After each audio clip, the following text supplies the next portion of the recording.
Je suis Alexandre Cherlier, je travaille dans l'entreprise Cherlier SA depuis 2011. Je suis actuellement co-directeur de l'entreprise avec mon cousin et mon beau-frère. Il s'agit d'une entreprise très familiale, elle a été fondée par mon papa et mon oncle. Nous produisons des pièces de machines-outils, que ce soit des petites pièces jusqu'à des moyennes à très grosses pièces d'assez haute précision.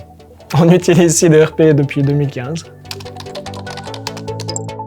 Nos modules les plus importants sont la gestion des ventes, les livraisons, du stock, la fabrication, la comptabilité, et puis on utilise aussi de tout ce qui est des salaires. Presque tout dans l'ERP en fait, à part la gestion de projet, et puis pour l'instant la comptabilité analytique qu'on a laissé de côté.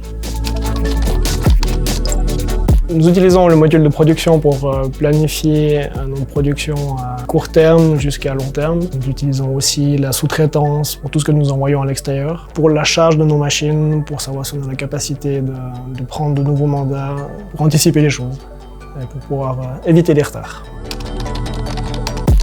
Le processus standard commence avec la création d'un article s'il n'existe pas, la saisie d'une commande client. Ensuite, les ordres de fabrication pour chaque article sont créés en brouillon. On modifie les dates de planification pour qu'on ait la capacité de fabriquer sur chaque machine. On confirme la fabrication et on achète la matière qu'il faut en général. On fabrique les pièces et au final, on met au stock et on sort les pièces pour les livrer aux clients au bon moment. Nous planifions notre production à l'aide d'une vue tableau de Business Intelligence. Ça nous permet de planifier la charge sur chaque machine, sur chaque semaine, d'avoir une vue vraiment précise de la charge de travail que chaque machine et chaque employé aura. Ça nous évite d'avoir des retards, d'avoir des mauvaises surprises, des trop gros goulets d'étranglement.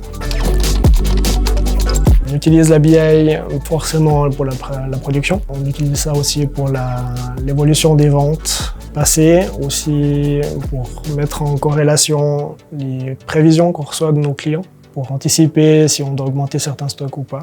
Et puis pour certains contrôles aussi, certains contrôles de surcharge ou d'erreurs qui peuvent arriver. Fair-IT a réalisé une interface entre SeedERP et notre nouvelle machine de production. Il s'agit d'une cellule d'automation FastEMS.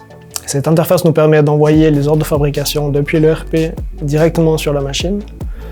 Elle nous permet également de récupérer l'état en direct de la fabrication, à savoir le nombre de pièces réalisées, le temps pour chaque pièce qui a été utilisée dans la machine, ou aussi par les gens à l'extérieur, donc le temps de chargement et de déchargement des pièces. On peut savoir la charge qui nous reste, la disponibilité, et puis planifier au mieux la production.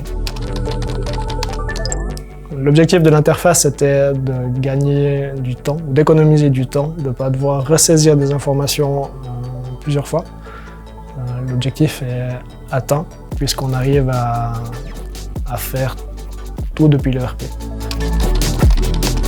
Le processus de l'interfaçage commence avec la saisie d'un ordre de fabrication, soit en manuel, soit en automatique depuis une ligne de vente. Lorsqu'on valide la production, l'ERP envoie un fichier à l'ACN. Et l'ACN lit le fichier et crée l'ordre de production dans son système à elle. Et puis à chaque changement d'état dans la machine envoie un fichier à SeedERP pour faire remonter les nouveaux états.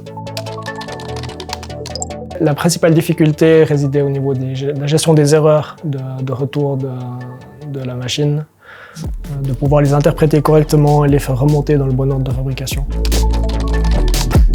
Les avantages, le premier c'est que c'est rapide, on n'a pas de deuxième saisie à faire et qu'il n'y a pas d'erreur à ce niveau-là. L'avantage de l'automation, c'est qu'on peut charger la machine la journée et puis la laisser travailler la nuit après. Par contre, on a toujours besoin de gens pour alimenter la machine.